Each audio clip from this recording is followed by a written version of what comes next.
Packard 8 Convertible Victoria by Darrin 1938. Howard A. Dutch Darrin was a dapper, athletic, poised, creative, good-looking, polo-playing war hero, a World War I pilot with an innate sense of style, proportion and balance. His family owned the Automatic Switch Company in New Jersey, inventors and makers of electromechanical devices such as the solenoid valve and switches employed by elevator makers. Dutch displayed an early and natural aptitude both for designing mechanical devices and for automobiles. Before entering the Army Signal Corps Flying Service, he designed and built a successful prototype electromechanical shifting system for Willys automobiles. In 1923 he traveled back to Paris with Tom Hibbard to establish Le Baron's bridgehead in Europe, then teamed up to form the firm of Hibbard and Darrin. When the Depression struck, Hibbard returned to the U.S. but Dutch found a new partner, J. Fernandez, and continued to work in Paris as Fernandez at Darrin until 1937. Much of the work of both Hibbard and Darrin and Fernandez at Darrin catered to movie stars and high society, including at Duesenberg J. for Greta Garbo and Cars for Marion Davis and William Randolph Hearst, Gloria Swanson and many others. Hibbard and Darrin even bodied a Cadillac Town Car for Fred J. Fisher of Fisher Body. The coachwork Darrin built both on his own and in concert with Tom Hibbard was noted for its many innovations and intricate details. The stylized arrowhead beltline accent they created became a feature of many great classics. Exterior and interior handles were individually designed and custom-made to complement the coachwork's lines. Running boards were refined, sometimes minimized as teardrop-shaped step plates, other times intricately constructed of wood and metal to be self-draining and self-cleaning. Darrin's folding top structures and mechanisms are legendary. Complex, they also complemented the coachwork and often provided for extra ventilation and visibility. Several were patented and successfully licensed to other high-end coach builders. A number of Darrin designs and collaborations have come to be appreciated as the ultimate in 30s coachwork, gracing the greatest chassis, including Duesenberg, Bentley, Toscano Suiza, Mercedes-Benz, Isidro Fraschini, Bentley and Voisin. They are recognized as some of the most exclusive, creative, imaginative and imposing designs of the 30s. None of them are as well remembered or had more long-lasting effect than the roughly 100 convertible Victorias built on Packard chassis from 1937 through 1942. The car offered here has been identified in print by Dutch Darrin as the second Packard convertible Victoria he built and the one that was constructed for Clark Gable. It is the first 5-seater. After winning up Fernandez at Darrin, Dutch Darrin wound up in Hollywood, where he quickly was accepted by the movie crowd, where polo-playing Dutch Darrin, complete with a carefully cultivated French accent, fit in perfectly. Darrin's fledgling coachworks was with characteristic flair christened Darrin of Paris. Darrin of Paris's first commission was a Ford Roadster for Dick Powell. It was shortly followed by a 2-seat convertible Victoria Roadster on a 1937 Packard 120 chassis for Chester Morris, soon to establish himself playing the fast-talking detective Boston Blackie.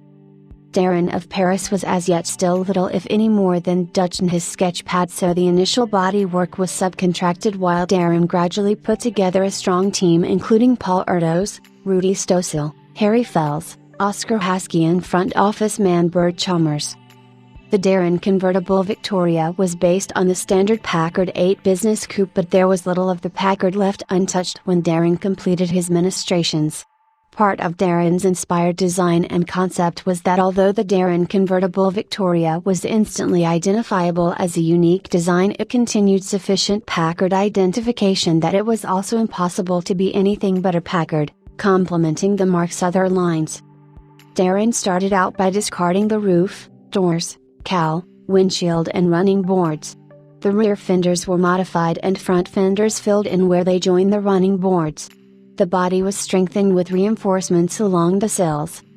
3 inches were sectioned out of the hood sides and radiator surround, and the hood lengthened more than 9 inches to extend back over a completely new cowl to reach nearly to the base of the new, cut-down, windshield frame.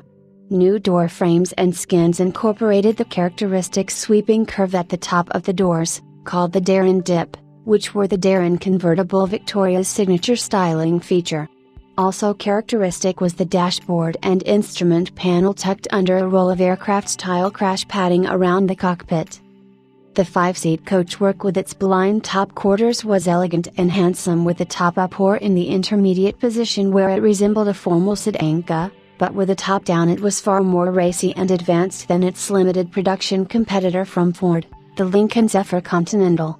In 1940, encouraged by its dealers, Packard added the Darrin Convertible Victoria to the company's extensive offering of body styles. The second Darrin Convertible Victoria was ordered by dashing, debonair Clark Gable, who had an insatiable appetite for new, sexy, fast, sporting, exclusive automobiles and at the time was Hollywood's top box office draw. Landing the Gable commission cemented Dutch Darrin's standing among Hollywood's legion of automobile enthusiasts. The Gable Convertible Victoria and the two-seater for Chester Morris were built with a traditionally coach-built hash-framed, aluminum-paneled cowl. Rudy Stossel was hard at work designing and making patterns for a three-piece cast aluminum cowl that would be more quickly assembled and stronger, but it was not ready, and Clark Gable was not a client to be taken lightly.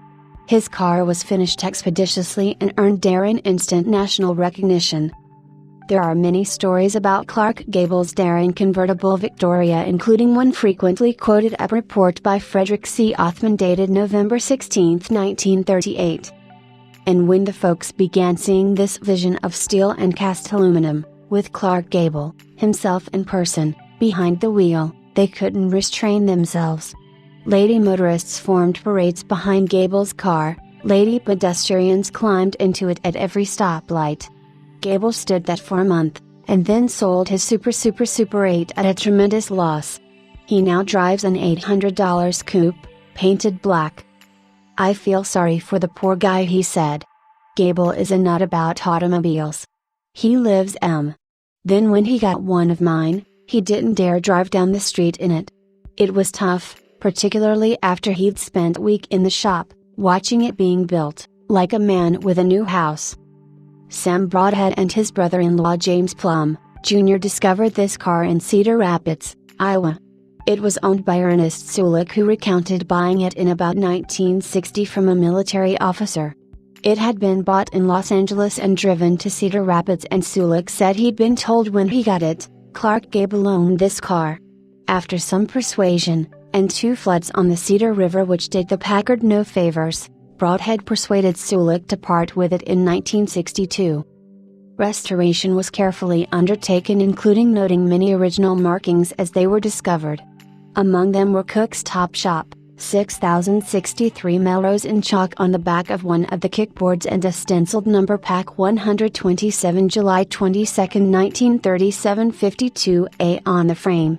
The wooden framing of the cowl was, Broadhead described in a Packard Cormorant article, duplicated as closely as possible.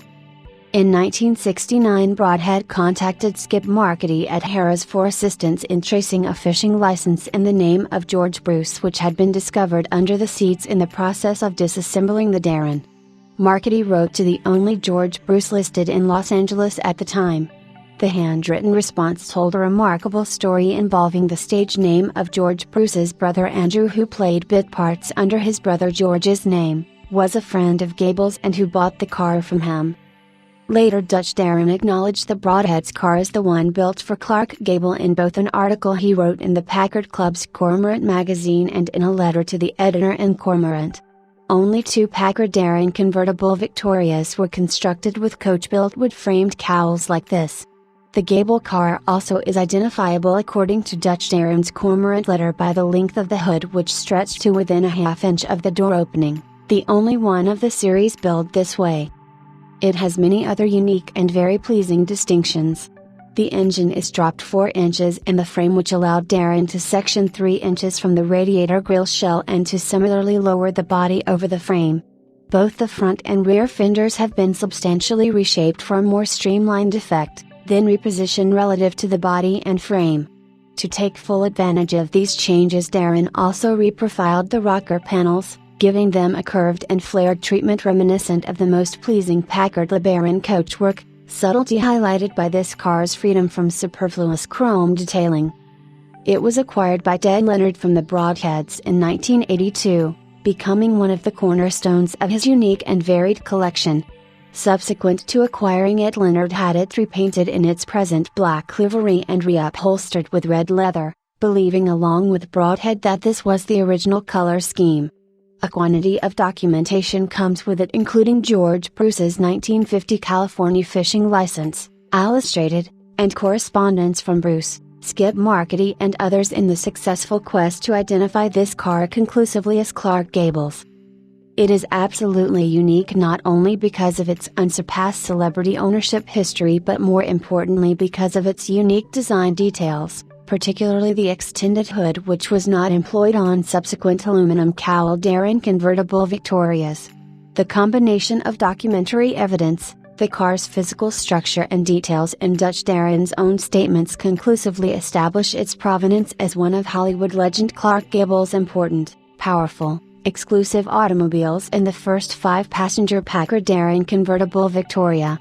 It is uniquely designed and executed in a pure, uncontrived expression of his vision for the Packard convertible Victoria, uncompromised by production considerations. Dead Leonard kept this car carefully and proudly for a quarter-century, preserving it and its history for subsequent generations. This is an unparalleled opportunity to acquire one of the most important and beautiful Packards ever built, owned by Clark Gable in the first of its historic style.